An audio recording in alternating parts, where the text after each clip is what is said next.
Okay, another film besides Iron Man, Captain America, Ant-Man that okay, these are the categories of the best is, of course, Doctor Strange.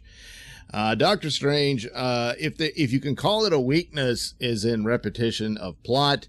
And you can even throw Thor into this from his first movie, but basically you take an arrogant man like Tony Stark and Thor and you break them, and they have to build themselves back up into a hero. And that's pretty much what you have here again with Doctor Strange. But he's more closer to Tony Stark in a lot of ways.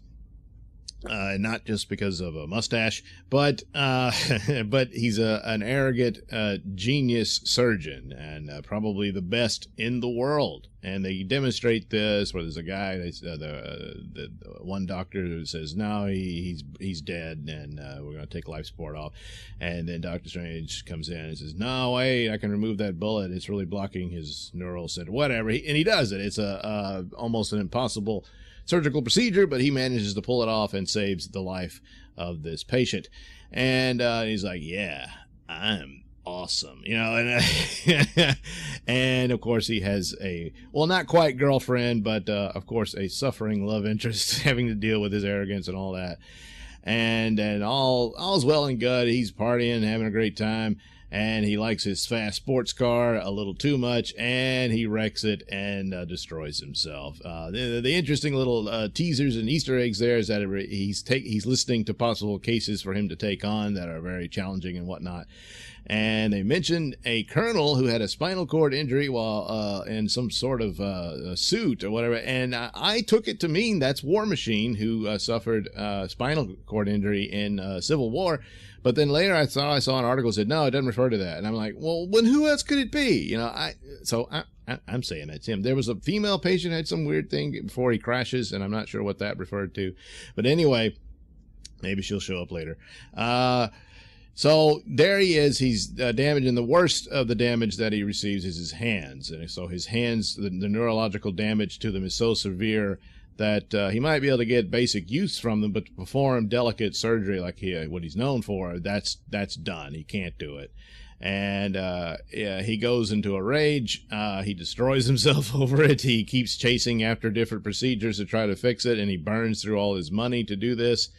And he's in total denial. He still has vast medical knowledge. He could be a consultant, and if he had been more grateful to the woman that's trying to help him, they probably could have become a very good couple and had their own practice, and it would have been great. But no, he wants the life that he doesn't have anymore, and he doesn't give a damn what he's got to do to get it, even at the point of turning on her and trashing it. And in comparisons between Tony Stark and Doctor Strange, they're both very arrogant men and very selfish.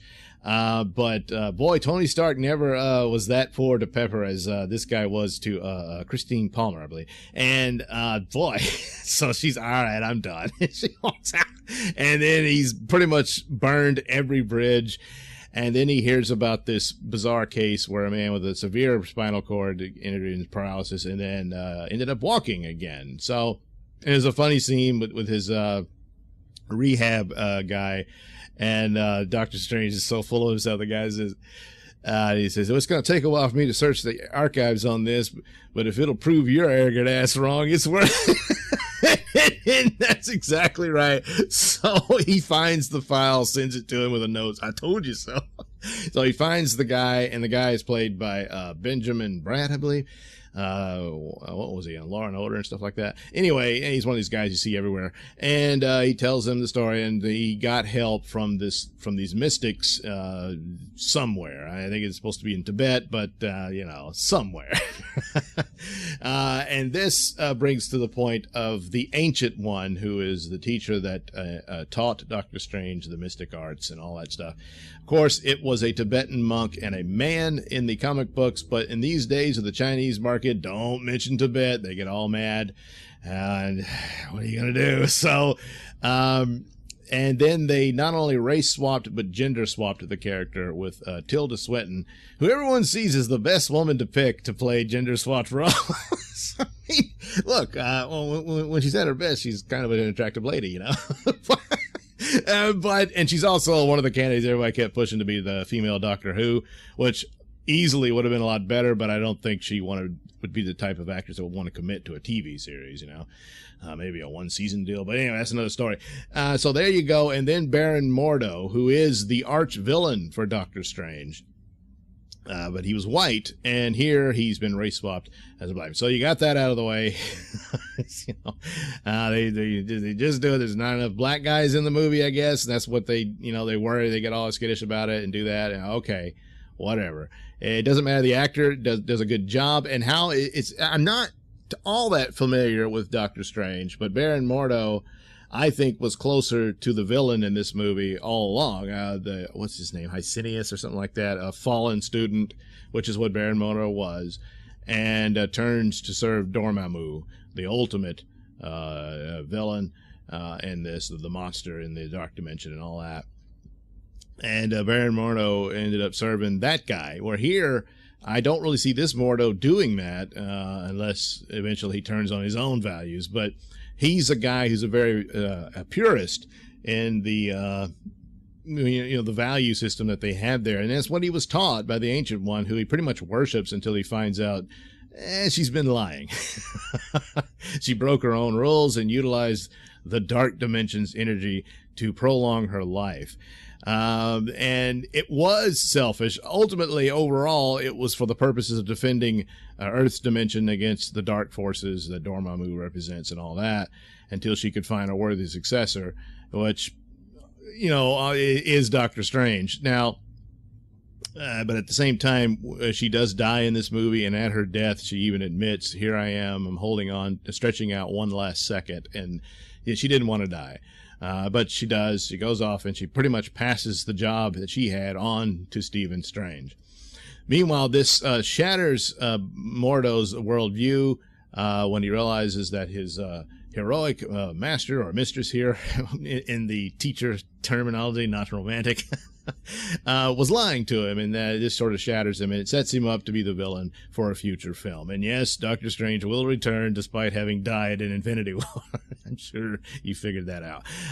And so that's all well and good, but it is really rewriting the story quite a bit. So I'm not sure why they did that, but I guess they just thought it would be a better thing, because they set up sort of a friendship between Stephen Strange and Mordo, and then it goes terribly, terribly wrong, and that brings in some raw emotion and makes it hurt more when they have to fight each other, that sort of thing. So I guess that's the situation. And they rewrite things about Wong here is just he's another sorcerer, but in the original story he was pretty much Stephen Strange's butler.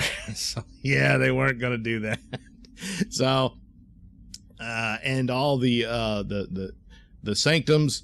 They can connect with these dimensional doorways with each other and all that sort of. There's several of them all across the planet, and Stephen Strange occupies the New York sanctum, and Wong, was it Tokyo or was it Beijing? I can't remember. Damn, why am I forgetting that? But anyway, that's the one he's in, and then London had one, all this stuff. Anyway, they all fall. And because that's the defense line against Dormammu, and Hysinius and his followers are doing all of this, and Strange defeats them after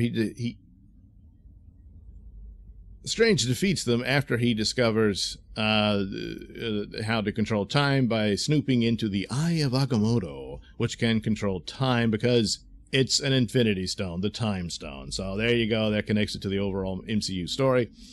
And he learns how to do it, and at first he's very clumsy, and this is part of his humiliation. He's initially rejected by the sorcerers, and he pretty much is reduced to having to beg to get back in. And he's the new guy. He's a clumsy student. He's barely able to do it, and he has to struggle very hard to reach the excellence that makes him the new Sorcerer Supreme, and he does it. And that's all good stuff. And of course, the psychedelic imagery they do, a lot of people say, hey, you're ripping off Inception. Well, it's the same special effects technology and all that, but it works and it makes sense. And there's also visuals that harken to the visuals that Steve Ditko, the artist and really the true creator of Doctor Strange, filled the stories with. A lot of the hippie movement loved the Doctor Strange psychedelics and stuff, even though Ditko himself was very much on the right. He was a Ayn Rand aficionado, or follower, if you will. And yeah, he wasn't too crazy about that. But his imagination was almost as broad and expansive as Jack Kirby's. And so these visuals and stuff that he came up with were pretty interesting to look at. And they recreate them in a movie form here. And when you look at here and there, you see it. And Dormammu doesn't quite look like the Dormammu of the comics, but that sort of striped look to his face harkens back to it. He basically looked like an evil Human Torch, but well, just in the head. The rest of the body was just a body, but yeah, whatever. Very good movie, very solid, great, following the template and the lessons learned by Iron Man. It stays more or less true to the origin story of the basics of an arrogant man broken and then reborn as a hero, and it all works out. As for his relationship, what I knew of Doctor Strange was that he had a girlfriend from, I think she was from the Dark Dimension, named Clea, and she kind of becomes his apprentice, and they fall in love. And so I think that's the main love interest for his story. So I'm not sure about this other doctor that he was involved with.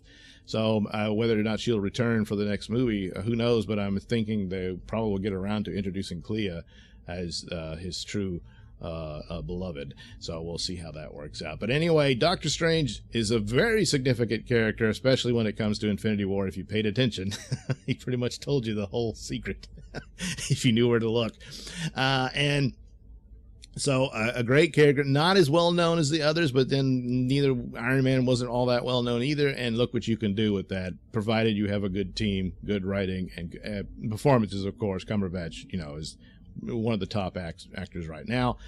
He was wasted in Star Trek Into Darkness, but here he's not wasted at all. It works out very well. A good balance between the humor and the action and darkness and mystery going on there, and that's all very well done as well. And oddly enough, I've been looking at some of these movies where the humor steps on the toes of the film. It didn't really do that here.